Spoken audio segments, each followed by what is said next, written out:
Why, hello there, Jacob here. And today, well, this will kind of be a little bit of a two-part Minnesota Vikings video. So, without further ado, let's go ahead and dive right into it.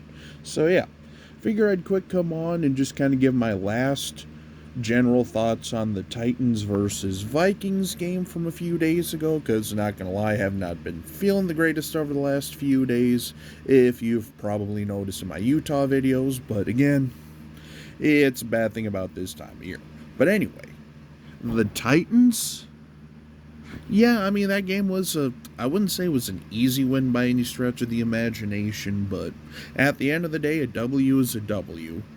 Plus, as gross as it sounds, in one of my fantasy leagues, I needed to start Will Levis, so that 98-yard touchdown actually ended up helping me, and the Vikings still won pretty comfortably. So, at the end of the day, 23-13, Vikings improved to 8-2, and now on to Chicago to take on the Bears at Soldier Field in what actually, according to forecasts that I've seen, might not be as frozen or as cold as it will be, say, even in the upcoming weeks, but still, it's Soldier Field, it's November, it's the Bears, it's a division rivalry and a division matchup, so obviously you always want to beat your divisional opponents, built-in rivalries, a lot of family, friends, and stuff like that, blah, blah, blah. Well, if you're familiar with sports rivalries, yeah. But anyway, Chicago. Boy, have they had an interesting year, to say the least. I mean, good gravy. They started off the year hot, beating the opponents they were supposed to beat. Barely, but for the most part, they were beating their opponents, like the Titans with the Will Levis brain-dead interception. If I remember, I think they lost to the Colts.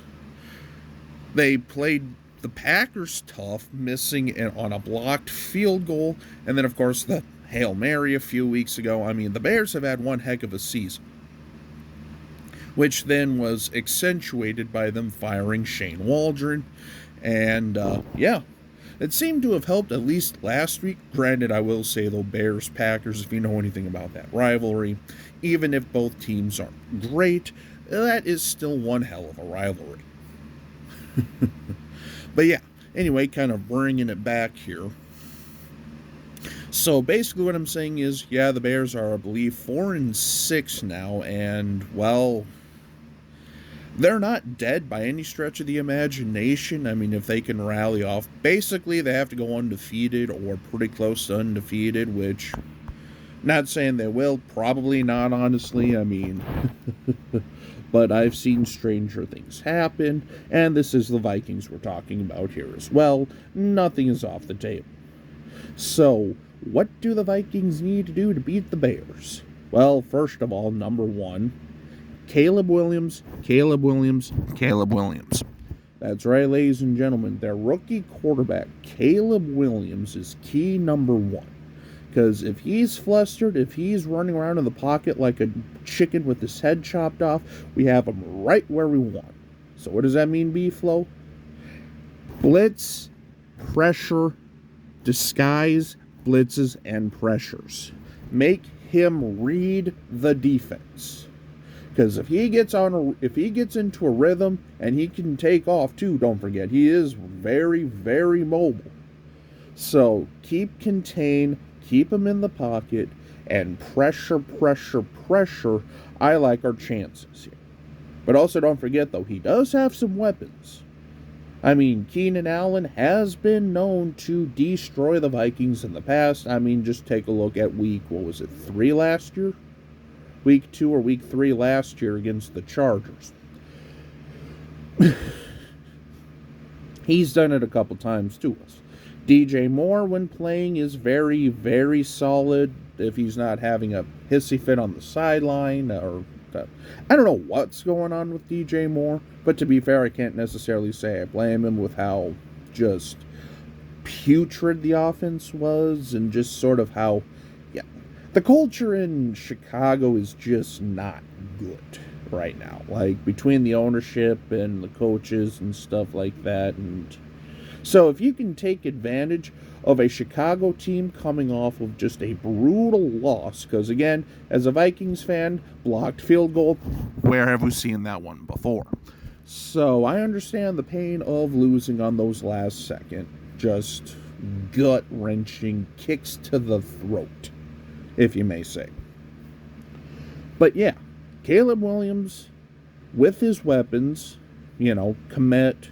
I don't know if DeAndre Swift is going to be playing, but if not, then their main guy is going to be like Roshan Johnson and those guys, which I'll just have to wait and see, because I know one of our rush defense, our rush defense in general is actually pretty good, but yeah, who knows? So we just have to, again, take care of business, dominate the line of scrimmage, and make Caleb Williams beat you. Can he prove that he can do it, or is he still gonna just get smothered? Because he is the most sacked quarterback by a long shot this year. So, which does make sense, because of all the highlight tapes I've seen, it's literally him running around like a chicken with his head chopped off, as I mentioned earlier. But, yeah, so that's probably the biggest key there, is containing Caleb Williams. Don't let him get to his weapons of DJ Moore, Keenan Allen, and, of course, Cole Kmet, our old nemesis.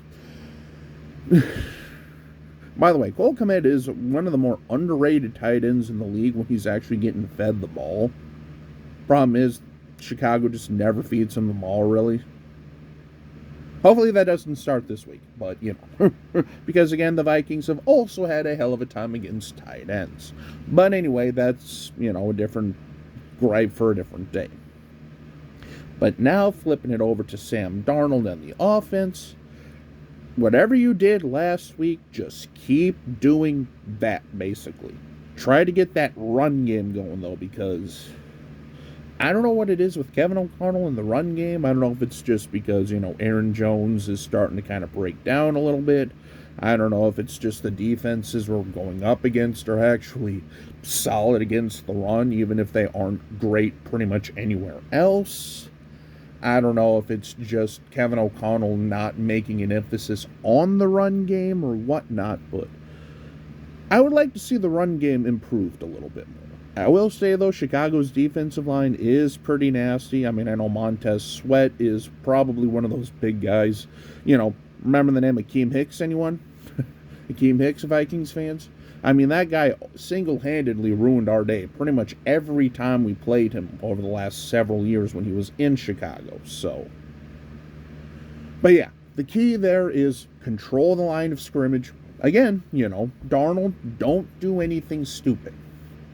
Even though it does sound like Darnold is kind of on the injury report, I don't know how much, worry we should have with that, because I'll tell you what, Sam Darnold is 10 times better than Nick Mullins.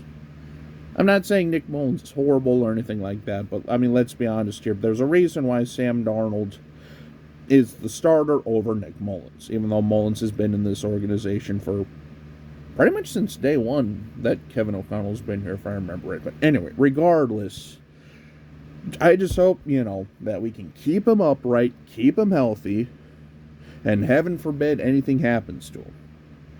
And of course, feed Addison, feed Hawkinson, feed JJ. Don't force feed JJ, but feed the weapons. Take those 10-yard checkdowns.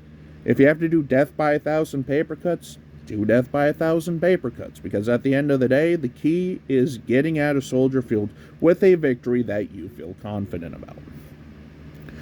And I think we can pretty much end any hope that the Vikings are going to have a blowout 50-plus point win like the Lions did against the Jags last week, but that's just the way the Vikings roll, I suppose. The key is, how do they look? And if we can go out there and, Addison is open, Hawkinson is getting these 8 to 10-yard routes, Justin Jefferson then can start to feast. Maybe a few end arounds. Jalen Naylor, I mean, he had that just horrible drop against Tennessee, which probably would have made the score look a little better or changed a little bit of the momentum of that game. But yeah, that looks like it'll be something that we'll have to take, advantage of or take a look at in the offseason. Thankfully, there's plenty of ways to look at that, but yeah, we'll wait and see here. So watch Jalen Naylor go off for like 2 touchdowns and like 150 yards this week, which I would not be mad about, by the way. And then, of course, probably one of the biggest injury news pieces is Josh Oliver with an ankle injury. I mean, yeah, sure, say what you will about Josh Oliver. He was sneaky, one of our better offensive players over the last few weeks. I mean, it seemed like over these last, I'd say, 5 or 6 weeks or so, he's been averaging like 4 or 5 catches for like 50 yards and like a touchdown or 2 here and there. I mean, kind of helped moving the chains while Hawkinson was injured, but yeah, I mean, guess that pretty much kind of sums everything up here. So, Chicago is never an easy team to go against, whether at Soldier Field or at home. Anytime you go up against the division, you can throw records out the window. You can throw coaches out you can just throw a lot of stuff out the window here because at the end of the day, it's your arch rival. And I think in Chicago, nothing would be better than to, beat a perennial playoff team. I mean, let's be honest here. The Vikings realistically just need 2 wins over the next 6 or 7 games to be at 10 wins, which will more than likely wrap up a wild card spot. But we still got to get those wins. I mean, so it's going to be an interesting sprint to the finish here, but yeah. Whew. Yeah, we're getting down to crunch time, ladies and gentlemen. Including this game, we have 7 games remaining on the schedule. And then we can turn our attention to the very, very dangerous Arizona Cardinals at home. But we'll get to that when we get to that. We still got to take down Chicago. So until we meet again, this is Jacob. Have a good day, and boy, I can't believe we're already down to the last 7 games of the year, but should be a fun sprint to the end. Skol.